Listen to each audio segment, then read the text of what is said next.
അങ്ങനെ ഇന്നത്തെ യാത്ര കൽബയിലേക്കുള്ള ഒരു യാത്രയാണ്.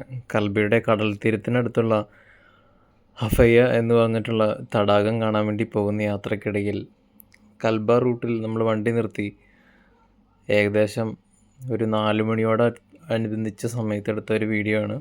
ഏകദേശമൊക്കെ വെയിലൊക്കെ താഴ്ന്നു തുടങ്ങി. ഇപ്പോൾ വിൻ്റർ സീസൺ ആയതുകൊണ്ട് തന്നെ വെയിലൊക്കെ പെട്ടെന്ന് താഴും. 5:30 എന്ന് പറയുന്ന സമയത്തിനുള്ളിൽ സൂര്യൻ അസ്തമിച്ചിരിക്കും. ഇവിടെ ഏകദേശം 5 മണിയായപ്പോഴേ സൂര്യൻ അസ്തമിക്കാനുള്ള കാര്യങ്ങളൊക്കെ ആയി തുടങ്ങിയിരുന്നു. അപ്പോൾ നമ്മുടെ വീഡിയോ കുറച്ച് സ്പീഡായിട്ടാണ് ഞാൻ സ്പീഡ് കൂട്ടിയിട്ടിരിക്കുന്നത്. പക്ഷേ നോർമൽ ലെവലിൽ കാണുമ്പോൾ ഇതിനെക്കാട്ടി മനോഹരമാണ് ഈ വഴികളൊക്കെ. കൊർഫക്കാനും ഫുജിയറൊക്കെ പോകുന്ന റൂട്ടിനെക്കാട്ടിയും വളരെ മനോഹാരിത നിറഞ്ഞ ഒരു റൂട്ട് കൂടിയാണ് ഈ കൽബയിലേക്കുള്ള ഈ യാത്ര. വണ്ടികൾ ഒരുപാടില്ലെങ്കിലും ഇന്ന് ഞങ്ങൾ പോയ ദിവസം ബുധനാഴ്ചയായിരുന്നു. ഇന്നത്തെ ദിവസത്തിന് നമുക്ക് ഒരു പ്രത്യേകത കൂടിയുണ്ട്. ഞങ്ങളുടെ വെഡ്ഡിങ് ആനിവേഴ്സറി കൂടിയാണ്. നവംബർ 26, 2018 ഞങ്ങളുടെ കല്യാണം കഴിഞ്ഞത്. ഇന്ന് 2025 ആകുമ്പോൾ 7 വർഷങ്ങൾ തികയുന്ന ഈ മനോഹരമായ ദിവസം കുറച്ച് ബുദ്ധിമുട്ടൊക്കെ ഉണ്ടായിരുന്നെങ്കിൽ ഞങ്ങൾ ഉച്ച കഴിഞ്ഞ് കറങ്ങാൻ ഇറങ്ങിയതാണ്. അതിന് മുന്നേ ഈ വഴിക്ക് വന്നിരിക്കുന്നത് നമ്മൾ ഹാങ്ങിങ് ഗാർഡൻ കാണാൻ വേണ്ടിയിട്ടാണ്. പക്ഷേ അന്ന് വന്നപ്പോഴും ഇന്ന് വന്നപ്പോഴൊക്കെ ഏകദേശം നമ്മുടെ ആ വലിയ മഴ പെയ്തതിന് ശേഷം റോഡ് സൈഡിൻ്റെ റൈറ്റ് സൈഡിലൊക്കെ മണ്ണൊക്കെ പോയ കാര്യങ്ങളൊക്കെ ഇപ്പോഴും അതേപോലെ തന്നെ കിടക്കുന്നുണ്ട്. പക്ഷേ റോഡുകൾക്കൊരു മാറ്റവും വന്നിട്ടില്ല എന്നുള്ള കാര്യം സത്യമാണ്. ഏകദേശം ഒരു വർഷത്തിന് മുന്നെയാണ് ഈ റൂട്ടിലൂടെ ഞങ്ങൾ വന്നിരുന്നത്. അതിന് മുന്നേ ഞങ്ങൾ പോയത് വാദി ഷോക്കയിലും പിന്നെ അതുകൂടാതെ ഹാങ്ങിങ് ഗാർഡനും കാണാൻ വേണ്ടി പോയതാണ്.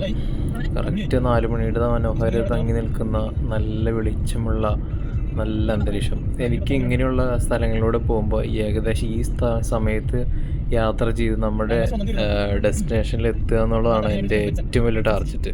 അപ്പോൾ അതിനുവേണ്ടി ഞങ്ങളൊരു 110-120 കിലോമീറ്റർ സ്പീഡിലാണ് വണ്ടി പോയിക്കൊണ്ടിരിക്കുന്നത്. പക്ഷേ നമ്മുടെ വീഡിയോയിൽ അത് കറക്റ്റായിട്ട് മനസ്സിലാക്കാൻ സാധിക്കില്ല. ഇങ്ങനെ പോകുന്ന വഴിക്കും ഇതിൻ്റെ സൈഡിൽ കഴുതകളൊക്കെ ഞങ്ങൾ കണ്ടിരുന്നു.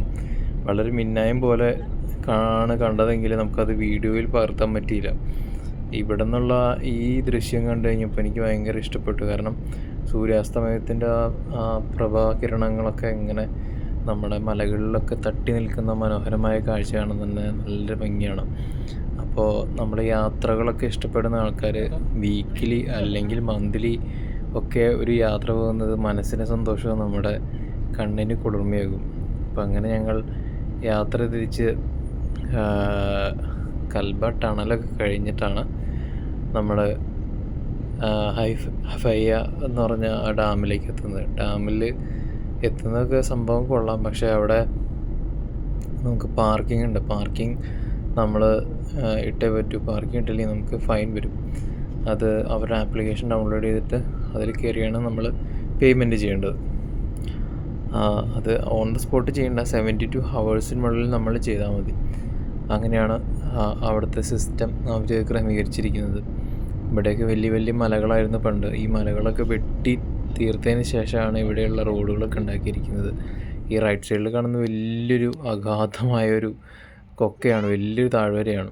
അപ്പോൾ അവിടെ നിന്ന് യാത്ര തിരിച്ച് ഞങ്ങൾ ഏകദേശം സൂര്യാസ്തമയം ആയി തുടങ്ങി. ഏകദേശം 5 മണിയായ സമയത്ത് അവിടെ എത്തി. ഡാമിലെ ആളുകളൊന്നും കൂടുതലായിട്ടില്ല.